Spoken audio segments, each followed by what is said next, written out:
Alors, bonjour à tout le monde et bienvenue à cette édition spéciale des petits vidéos de l'Oraclip de mon oncle Seb en compagnie du 1157, 1257, 11, 12, 11, 57. Ce matin, l'objectif à atteindre, c'est de configurer des profils itinérants. Pour pouvoir effectuer cet exercice-là, on a utilisé la machine Springfield. Là, je dis la machine, mais en fait, c'est le domaine springfield.local qui contient déjà des usagers, élèves, profs, etc. Alors, on va devoir utiliser un profil itinérant à partir d'un partage qui existait déjà. Alors, on a déjà fait un partage utilisé pour la redirection de dossier. On va revoir les paramètres de ce partage-là. Puis, ensuite de ça, on va créer une GPO pour configurer un profil itinérant. Mais juste avant, peut-être une légère explication de à quoi ça sert un profil itinérant. Alors, si on a un ordinateur ici, que je vais appeler client 1, et j'ai un autre ordinateur que j'appelle client 2, sur cet ordinateur-là, lorsque Bob ouvre une session, il y a un profil qui est déjà créé dans C Users Bob. Alors, jusqu'à date, il n'y a rien de très sorcier. On pourrait imaginer que sur le client 2, dans C Users, le profil de Bob n'est pas présent. Okay? Donc, c'est la situation présente. Alors, lorsqu'on veut faire un profil itinérant, c'est qu'on veut s'assurer que Bob puisse ouvrir une session sur cet ordinateur-là et sur cet ordinateur-là et toujours avoir le même profil. Alors, comment il va faire pour traîner son profil d'une place à l'autre? C'est tout simplement d'avoir un endroit dans un serveur où est-ce que je pourrais avoir un partage personnel, donc backslash, le nom du serveur, dans cet exemple-là, serveur 1. Backslash, on va faire un partage, disons, qu'on va appeler perso signe de dollar. Dans ce partage-là, qu'est-ce qu'il va y avoir? En fait, il va y avoir les utilisateurs qui vont avoir un contrôle total au niveau du partage. Puis au niveau de la NTFS de ce dossier-là, à l'intérieur, au niveau de la NTFS, ben, on va pouvoir créer un dossier seulement. Alors, on va enlever les droits d'écriture pour les fichiers, puis on va laisser les usagers pouvoir créer seulement des dossiers. Alors, ce que ça va faire, c'est que lorsque le partage, lorsque la GPO va être configurée correctement, ce qu'elle va faire, c'est qu'elle va prendre le profil de Bob, puis elle va venir l'écrire dans ce répertoire-là. Alors, tout le profil-là, le data local, les favoris, les documents, le bureau, la musique, les vidéos, tout va être enregistré dans ce répertoire-là. Une fois que Bob ouvre la session sur le client numéro 2, à ce moment-là, ce qui va se passer dans un peu de magie, le dossier de Bob ainsi que tous les sous-dossiers vont aller s'enregistrer dans le client. Alors, ce qui fait en sorte que Bob peut se brancher sur un client ou un autre et son dossier va le suivre. Ça va être problématique si Bob ouvre plusieurs sessions en même temps. Donc, si Bob ouvre 3 sessions sur 3 ordinateurs en même temps, c'est pas une bonne idée d'utiliser cette stratégie-là parce que la mise à jour et la configuration, ou en tout cas la synchronisation, je vais finir par le dire, s'effectue seulement à l'ouverture et à la fermeture de session. Donc, on va être prudent à ce niveau-là. Alors, c'est dans ce contexte-là. Alors, si vous avez des gens qui se connectent toujours sur le même ordinateur, ne configurez pas de ce genre de truc-là. Alors, si vous avez besoin que des gens se connectent sur des ordinateurs différents dans un bureau, ben c'est une belle stratégie à configurer. Alors, on va voir un peu comment l'effectuer. Ça va se faire à partir d'une GPO. La GPO, c'est une stratégie de niveau ordinateur. Alors, si on regarde ici, là, ça va être dans stratégie, ordinateur, modèle d'administration, système, ouverture de session. Puis, on va avoir système, profil des utilisateurs, définir un chemin d'accès. Alors, c'est ce qu'on va avoir à effectuer. On va aller voir le partage pour commencer de dans notre serveur. Alors, on va aller voir ici gestion du partage et du stockage. On va juste aller voir notre profil personnel qui est juste ici. Comment est-ce qu'il a été créé, juste pour se rappeler tranquillement.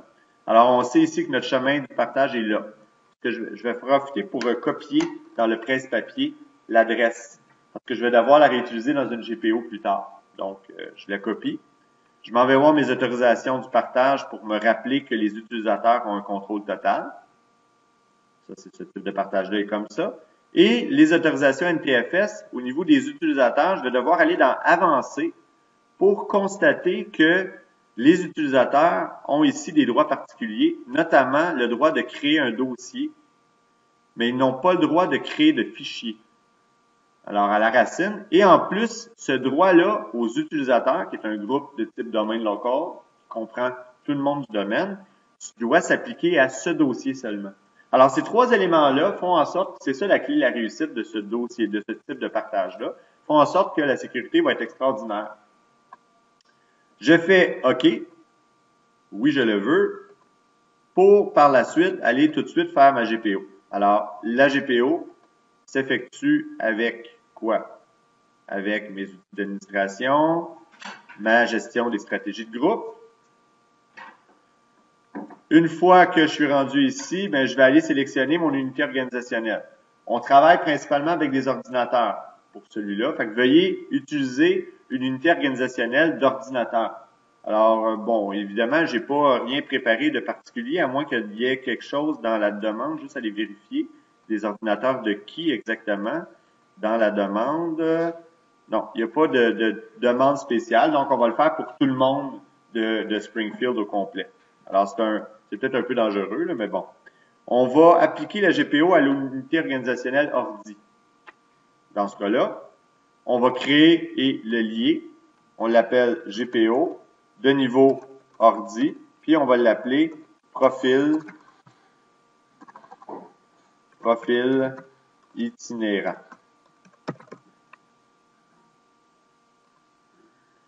On va aller modifier notre GPO. On s'en va dans configuration ordinateur stratégie. On s'en va dans paramètres Windows. On peut aller voir effectivement où est-ce que c'est, là, parce que je ne suis pas sûr que c'est dans paramètres Windows. Non, c'est dans modèle d'administration système. Je pense qu'on est bien vérifié. Donc, dans modèle d'administration, système. Ensuite de ça, une fois qu'on est rendu dans ça, on va voir système, ouverture de session. Alors, on va aller voir l'item ouverture de session qui est ici. Et il devrait y avoir un item qui s'appelle toujours attendre le réseau lors du démarrage de l'ordinateur ici. Donc, toujours attendre le réseau. Alors ça, cet item-là va être important parce que des fois, le réseau est pas prêt, puis on ouvre la session, et là, la redirection de dossier, pas la redirection de dossier, mais le profil itinérant sera pas accessible. Je vais avoir une erreur du genre votre profil itinérant n'est pas accessible, nanana. Fait qu'on va attendre que le réseau soit fin prêt avant d'ouvrir la session. Alors, on va forcer ce comportement-là. Alors, on clique ça et on fait activer pour ce paramètre-là. On s'assure de faire bien OK. Le deuxième item à configurer, c'est quoi? C'est dans Système profil des utilisateurs, définir un chemin d'accès. Alors, on y va. Alors, système profil des utilisateurs juste ici. Et on va mettre les paramètres par ordre alphabétique, définir un chemin d'accès de profil itinérant pour tous les utilisateurs sur cet ordinateur. Je le dis. On active et c'est là qu'on va coller le partage. On ajoute à la main barre oblique inversée, pourcentage, username, pourcentage. Pour évidemment que ça soit remplacé par le nom de l'usager lors de l'ouverture de session. Alors, on s'assure de faire OK. On ferme le tout. On va maintenant ouvrir, et ça c'est souvent oublié, on va dans Utilisateur et Ordinateur Active Directory, s'assurer que notre client soit bel et bien dans cette unité organisationnelle-là. Alors, dans unité organisationnelle ordi, moi, dans mon cas, là, il est juste ici, je l'ai, mon client, là, Comic Book Store. C'est le nom de mon client. Alors, tout devrait bien fonctionner. Alors, j'ai fait ma GPO, je bascule sur mon client, je fais une ligne de commande et GP update /force. Et principalement, en général, les GPO, les GPP qui s'appliquent aux ordinateurs nécessitent très souvent un redémarrage ou au moins une fermeture de session. Dans ce cas-là, je vous dis, c'est pas juste une ouverture de session, c'est un redémarrage pour s'assurer que ça fonctionne bien. Donc, ce qu'on va faire, c'est qu'on va forcer le redémarrage de notre client. Mon ordinateur a redémarré et je vais utiliser Lisa pour ouvrir ma session. Alors, j'ouvre ma session avec Lisa. Dès qu'on ouvre la session, l'ordinateur vérifie s'il y a un profil utilisateur sur le serveur.